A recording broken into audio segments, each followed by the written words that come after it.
What are the best practices that help support our partner organizations to be at their most effective self? We have to be well to do well, so you have to feel good in terms of your well-being, but you also can't be what you can't see. I must say sometimes donors can cause a lot of stress to partner organizations. The inner work is small, the outer work stays small too. And so I think we need to have a new conversation. Not empty optimism, but hope almost as a religion, an article of faith.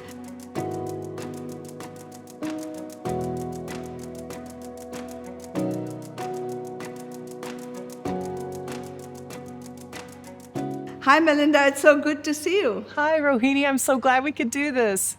Yeah, I'm so glad the Wellbeing Project asked us to be in this, what I think is an important conversation that should ring around the world. And with you there, I hope that will happen. Okay, good.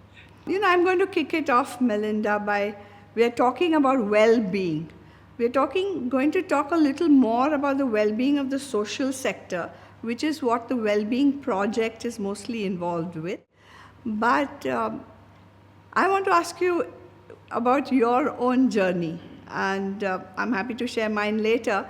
But how do you see the journey of your own well-being?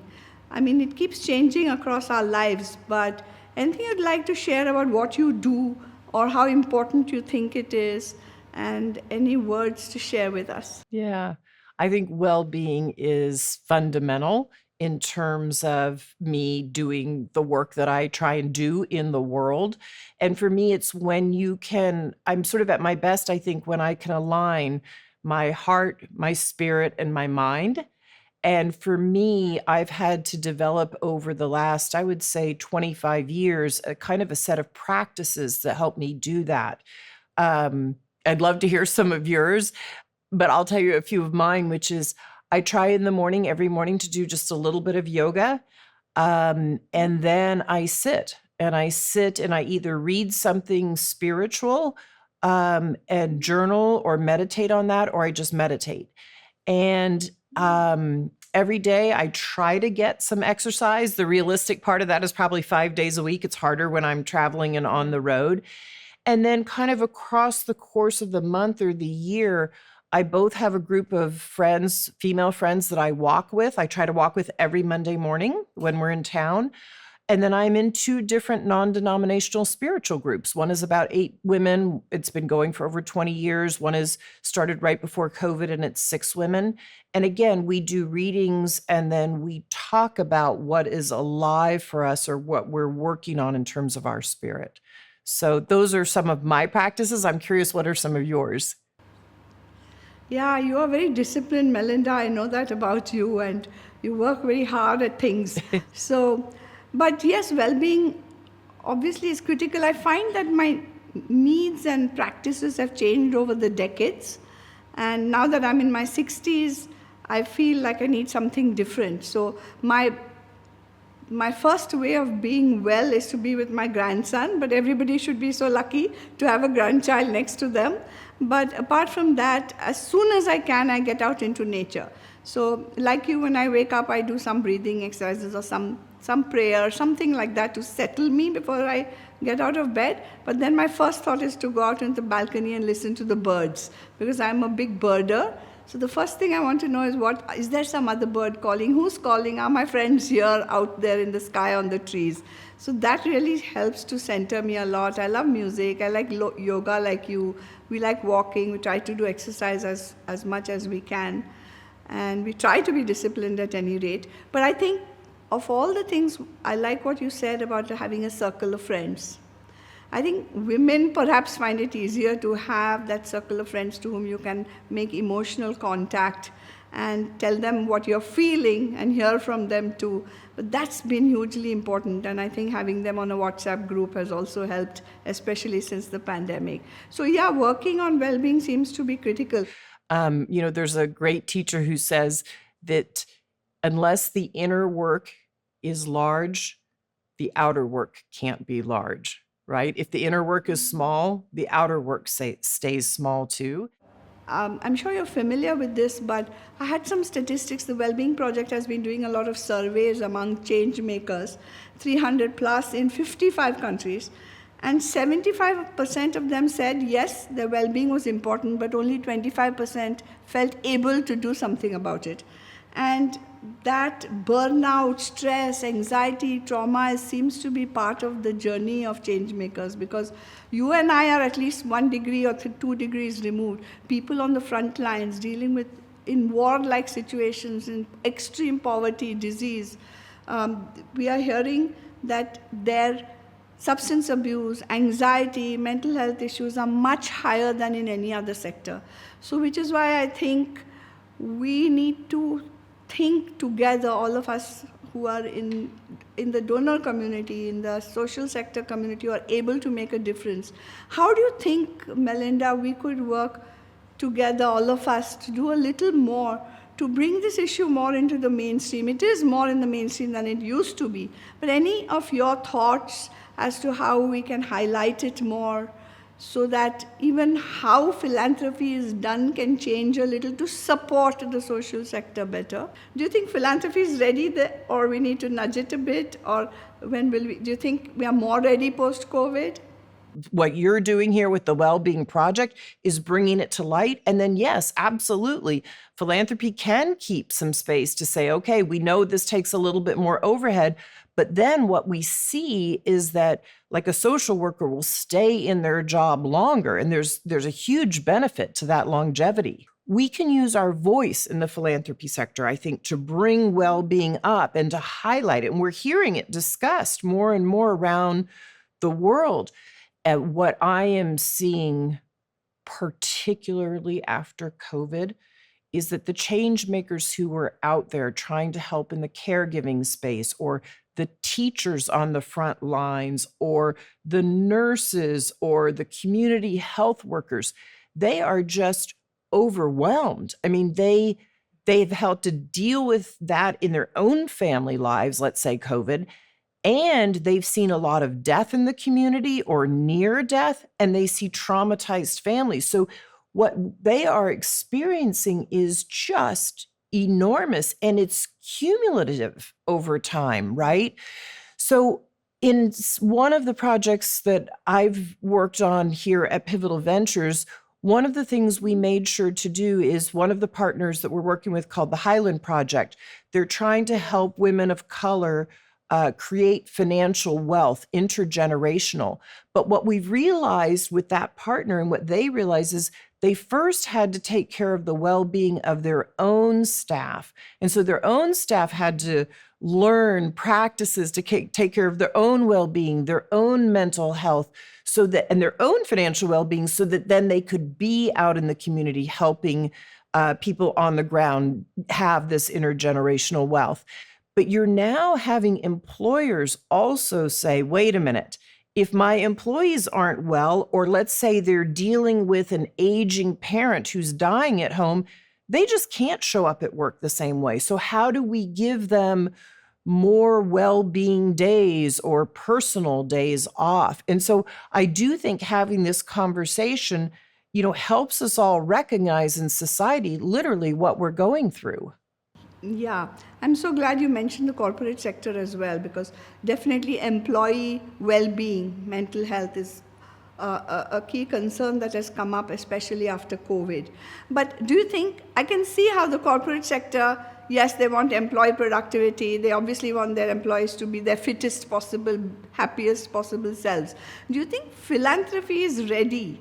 And how do we help make it more ready to say, yes, as part of our, we talk about overheads, or we talk about unrestricted funding. How can we keep a portion of that so that every organization we all support has a little space to create more well-being practices, or whatever it needs, maybe develop some processes, all of which take some resources, so that they are also at their fittest best to do what they want to do, which is help make social change. I will be honest, I don't see the philanthropy sector doing it writ large yet.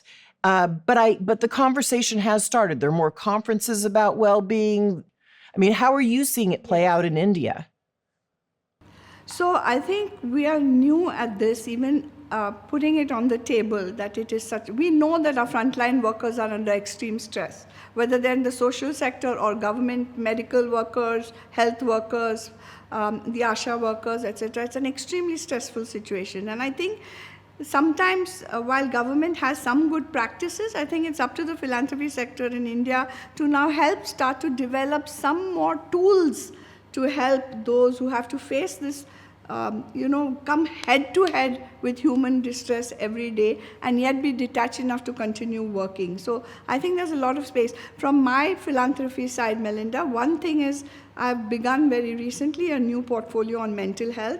I've put in about $13 million so far to two big national institutions that are working on 5 very prevalent mental health issues like schizophrenia, addiction, bipolar, etc. So there's long-term research going on there, which is very critical so that we can develop new, I hope, innovative therapies, or I don't know what's in store with that. But we're also doing other grants in the sector, which is important because it's a huge issue in India.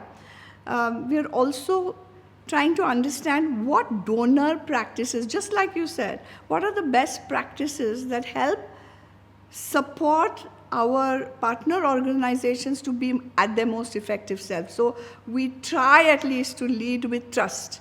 And we try to give organizations space to change their practices or change based on what's happening on the ground so that they are not really locked into very hard, defined ways of doing things. And we try to do some deep listening whenever we can. So I'm sure it's the same with you. And I think that allows organizations a little more freedom and flexibility and takes the stress off of them. I must say sometimes donors can cause a lot of stress to partner organizations. So if donors were to say that we won't be a source of stress at any rate, maybe it gives more space for people to, especially leaders. Melinda, I'll keep this brief. We did a recent portfolio meet, and the leaders of these organizations were talking about how difficult it has become for them as leaders to constantly lead with confidence and without themselves crumbling under the increasingly complex issues, especially with climate and other things that we are facing now. Climate anxiety is huge, I found, among young people and young leaders. Any thoughts on that? Well, I would say the other thing that you haven't mentioned, just as a general thing that we can do as philanthropists, one of the things I've worked on with Pivotal Ventures is about 6 years ago, I decided I really wanted to look more at the adolescent mental health space because the numbers were not good in the United States. And one of the things we realized is that there was not a good body of knowledge about what was truly going on with adolescents, and particularly around their digital usage, right? Because they get all these messages about climate change, about institutions not working for them, and they get all these messages from their friends that aren't good. And so one of the things that we've done is added to the body of knowledge we created a Center for Digital Thriving at Harvard. And what they're doing is really surveying and talking to adolescents about where is social media helpful to you and where is it hurtful. We've had some pretty surprising results. For instance, adolescents are saying that it's really hard for them because at night, if one of their friends, let's say, is having suicidal ideation or feels like they're on the brink, they feel like they need to stay awake and support them.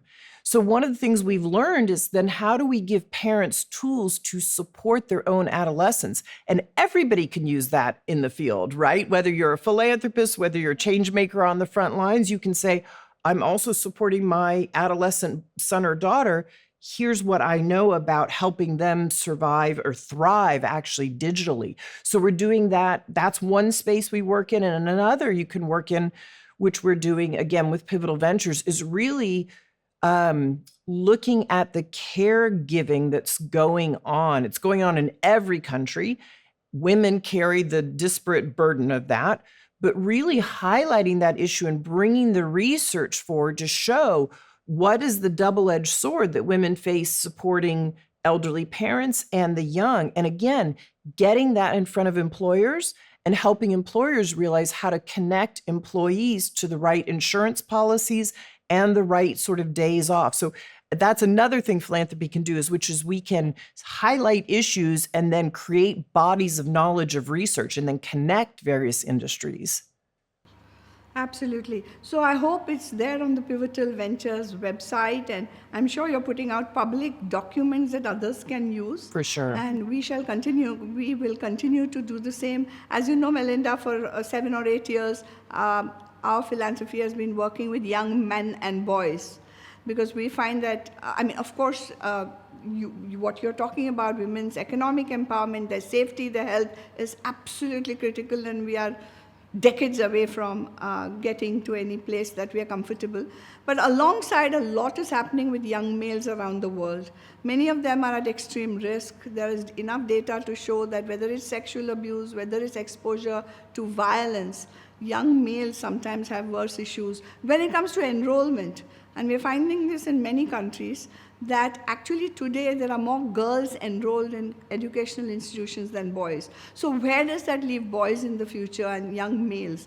So I think we're working, and it creates a lot of anxiety, especially in adolescent boys. And just today we were listening to stories about how young males are getting confused. They don't know whether to be happy that women are moving forward, or whether to feel resentful and victimized by the advancement of women. Because when you get into that, the mental model of scarcity, then you're not able to be generous about other groups moving forward. So I think some of these things we all can share best practices, and how do we relieve some of these anxieties and stresses, especially with young people around the world. And the Wellbeing Project actually does have a lot of work on this. Their annual summit is, it's not annual, it's every 2 years, but that brings together changemakers from around the world who talk about what they did to help not only their well-being, but the well-being of the constituencies they try to represent. And we really need much more of that sharing around the globe. Just add to what you said about men and boys. You're the one that really affected me quite some time ago. It was maybe 7 or 8 years ago. You and I first had this conversation, and Yes. I really just wasn't looking at the issue at the time. And I realized I needed to broaden my lens, because you're exactly right. I mean, we don't have great generative models, I think, for talking to boys in society about it's not a pie that gets sliced, half to the women, half to the men. It's that we expand the pie. We expand the pie economically. We expand the pie of being able to live the life that you want to live, right?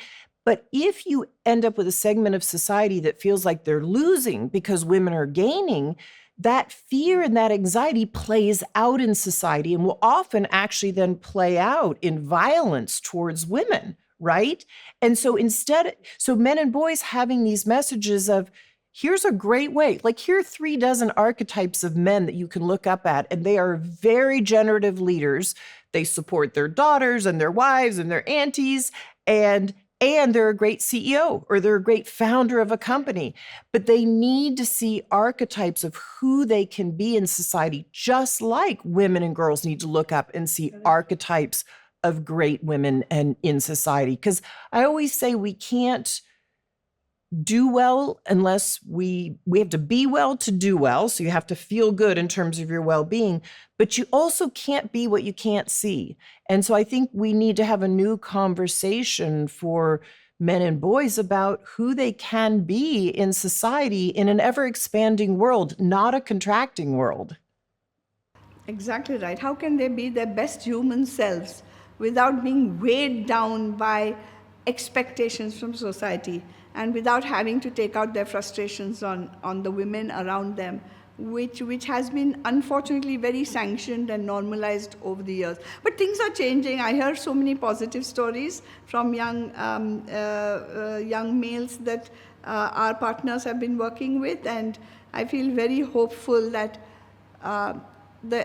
our identities that split across so many groupings in our heads, that our human identities will be first and foremost, and that it will allow us to look at our own well-being and the well-being of all people in equal measure. One thing I want to just say, just because I'm not sure everybody knows it about you and Nandan, which is I've been in conversations with you all over time where we're talking about very serious topics, right?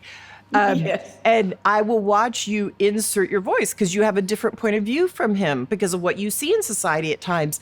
And I watch the two of you dispel that with humor, right? Like he sees your point of Yeah. view and you see his point of view. And I think sometimes we also don't talk about, humor is a way of releasing some tension, right? Or taking time out of life. I know the two of you take some time for vacations. Like to the extent we can take some time out away from our difficult change making work just to have time to reflect and to be and even to play, right? I think is so important. I think I'm so glad you brought up the point of humor.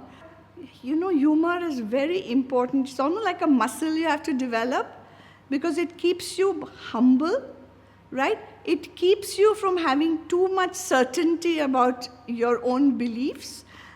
It allows you to break your ego once in a while, apart from allowing you to laugh, which we all know releases endorphins and improves your well-being. So you're absolutely right to bring in the humor. How can we keep our sense of humor alive even when times are very dark? So thank you for bringing up that point. It's very, very critical.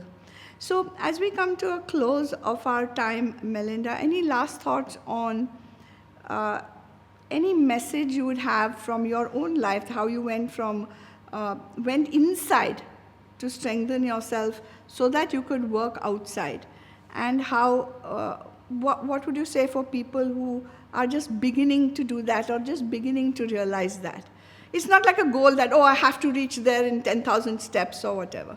So what last advice would you have, or what do you want to share? I would say build a trusted group of friends that you can talk with when things are hard, when you've seen something difficult on the front lines, or you're supporting someone in your family while you're trying to create change. Have a trusted circle of friends that you can reach out to on WhatsApp or via a walk or on email. For me, that has really carried me through some very difficult times in life, either personally or when I'm doing the hard work out in the developing world. So find your trusted group of friends and nurture it. And the second thing I would say is have a gratitude practice. Um, every night, no matter where I am before a meal and whoever I'm with, even if they don't want to, which would be my older adult children now sometimes, we go around the dinner table and we all say one thing we're thankful for that day. And I just did it with my son and his friends who are 24 this weekend. And I did it again with my 21-year-old daughter and her friends. I kind of get the look like, are we really doing that, Mom? But I find that you'd be amazed what people say they're grateful for and how it creates connection. And just in being grateful, it also releases some of the stress and tension. Yeah, I think that's really beautiful because gratitude gives us so much strength to carry on. I've been saying of late that also cultivating hopefulness, not empty optimism, but hope almost as a religion, an article of faith. Because when you have hope, then you have the energy for action. You can get up and do something because you have hope that some good outcome will come out of it. So I think hope, when it is nurtured in the right way, not in an empty way, drives us to action. And action, when you're doing something, there's less space for you to ruminate and to be depressed. So keeping that hope, nurturing it or strengthening it, especially when things don't seem to be going right, certainly has helped me at any rate, and I hope it will help a million others in the world. So I think I'll close by saying thank you to the Wellbeing Project for thinking of getting us both together. It was a great pleasure to speak to you. You are a role model to many millions of women in the world because of how much you give of yourself. And I think by giving of ourselves, we receive so much back, and that is also part of the journey of well-being. So shall we end with a nod to the millions of changemakers around the world who need support, who need us to recognize that in their work, which they do on behalf of all of humanity, they need a little bit of a helping hand too. And if If philanthropists like us could do a little more, I think there'd be that much more, well-being, of course, but also more opportunity and ways out of our crises looking ahead. But I'm going to let you have the last word. Yeah. So I would say my gratitude today and my thankfulness really is for the workers who do the really hard work on the front lines. I always say this in my own work that I don't have the tough job. They have the tough job. They're out working in communities and creating change and trying to help moms with a new baby and try to be a teacher of the young and set the right values. So I just have enormous gratitude for the men and women who work on the front lines. You're doing the hard work. So I would say take care of yourselves, be nice to yourselves, and you are actually my heroes. Thank you so much, Melinda, Thanks. for that message. And thank you for doing what you do. Let's keep working together. Namaste. Namaste. Thanks, Rohini.